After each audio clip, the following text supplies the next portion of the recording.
Jeremy Weisz here. We're here live at RetailX. I'm here with Vinnie Fisher. He is founder of Fully Accountable.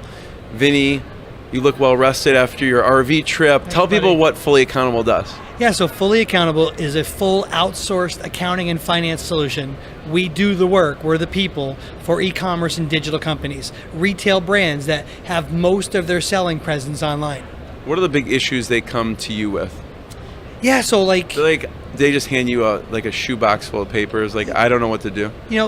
Our sweet spot sits in that 3 to 25 million range. Mm-hmm. We have clients as low as $1 million and as high as 50 million in revenue, but we really are their back office, right? Yeah. So a bookkeeper, a controller, a data analyst, and a CFO all packaged together for less than an intern in your building.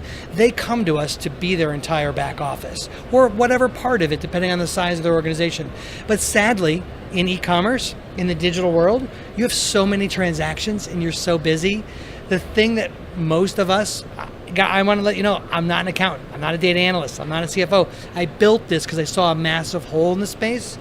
And most of these growing businesses don't think about that part of their company. So once you get to 7 figures and you start really growing is when all of the real problems, the leaky bucket issues, are what take down most good brands. It's not the early startup stage where you'll blow away margin and you don't care because you just want customers. It's once you have supply chain, inventory issues, customer service fulfillment, how you deal with your 3PL, all of the team growth stuff. It's when I think of it like a kid. When you're a little kid, a baby, your mom's taking care of you. When you get to be a little bit older and you're an adolescent, you might run around so much. Maybe you don't need mom as much. When you're a teen or even a preteen, you're kind of doing your own thing. It's at that your own thing stage is where we see a lot of e-commerce companies get in a ton of trouble because all they focused on was marketing in their offer, and really the development and the systems that are necessary to truly get into that 8-figure footprint of a brand is what takes out most companies. Do you see that the needs change at all with, let's say, 3 to 5 million and 15 to 20 million range companies? Yeah, it's almost like you reinvent yourself. I say sprint to 7 figures. Make it about the offer. Because if you can't sell something and you can't get to that point, then maybe you're selling the wrong thing or you have the wrong offer. But once you get to 7 figures, I've seen it. I've seen it in my own brands when I've done it. 1 million, 3 million, 5 million, and then 10 million. Each of those are massive. From 5 to 10. So there's things that change. So whatever early on CRM you could afford to buy, you may have outlived it. Your email functions, the service providers who you fractionalized with to provide your customer service or your fulfillment or even your merchant accounts or your banks, all of that you bought at low dollar, as low as you could. Then your team. You took whatever you could in team, and most people don't like to talk about top grading and the idea that your business could outgrow who got you there, who got you here. Including the founder sometimes, right? We talk about that even in our own business. At some point, Fully's got 75 people on the team now, and we're big, and will I get us to a certain point? Will someone else have to get us to another point? Right. That's a real and very mature discussion that I think founders a lot of times have a hard time thinking about, and that's very true in the retail world and e-commerce especially is, your strategy got you to a point. You may need innovation in marketing to get it to another point. And if you're capable of doing that, great. A lot of times the marketing innovator has a really hard time also being logistically good at the operations needed to bring a mature brand to the 8-figure marketplace. Well, I think, like you were saying, you like to play to your strengths. Yep. And it's funny, you form a company out of something that your strength is. What would you say your superpower strength is? I would say it's not digging into really detailed numbers, but you formed the company over it because you saw a need. So I feel like a lot of entrepreneurs, founders, they want someone to handle the back office piece because they're not as detail oriented. Absolutely. Right? I'm a growth guy. I'm a marketer and I believe in team. So Dan Kennedy adage, there's only marketing and team and everything else comes behind it. I'm a marketer who has a high EQ, so I've always had a great team. Like every other growth person, because I don't have intimacy to the bottom line, I avoid it. the way I'd solve all problems by getting more gross sales. revenue. Right. Yeah, more exactly. sales. More And sales sells, solves and so all problems. solves all Correct. problems. Yes. At least that's the false god I served for a long time. So when I opened Fully Accountable, it was to solve a major problem I had.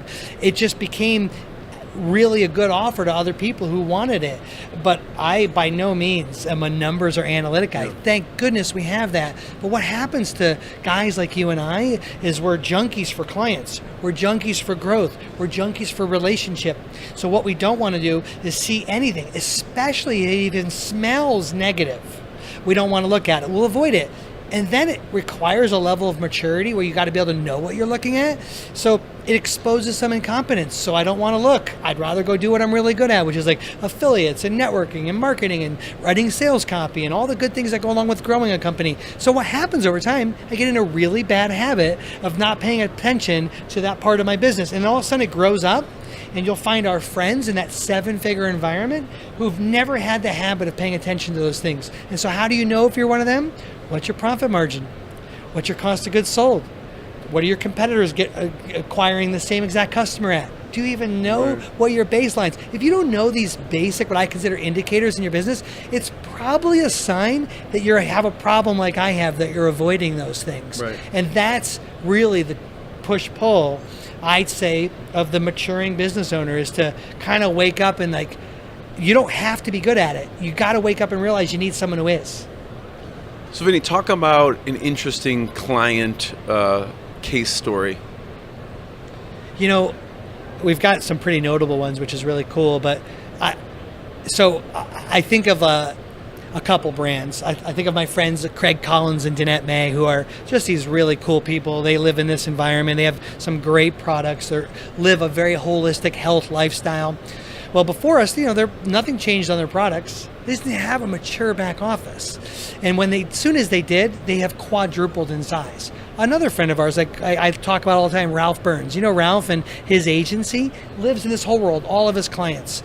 He had a great service, but until he was able to really get his arms around what was falling apart, I think they've 10x'd.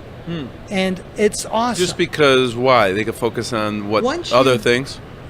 Yeah.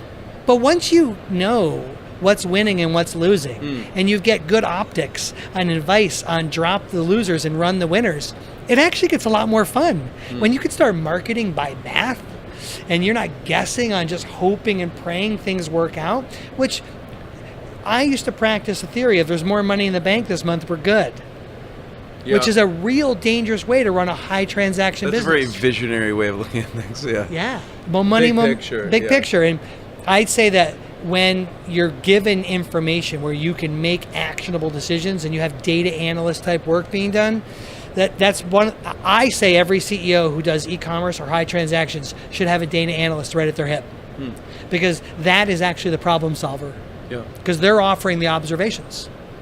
Vinnie, where can people find out more?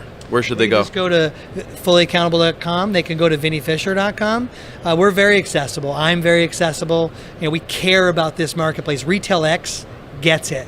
What I like what's going on here is I'm seeing it now, and I love what you guys are doing in kind of exposing it.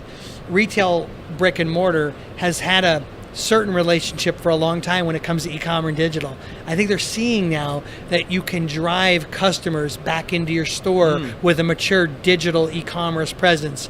And this year, I'm seeing it happen here. So I think RetailX is onto something. And so what I'd say, shout out, if you're in one of those spaces and you're looking to figure out how to cross that over, this is a conference I'd be at. Nice. Thank you. Jeremy Weisz, live from RetailX.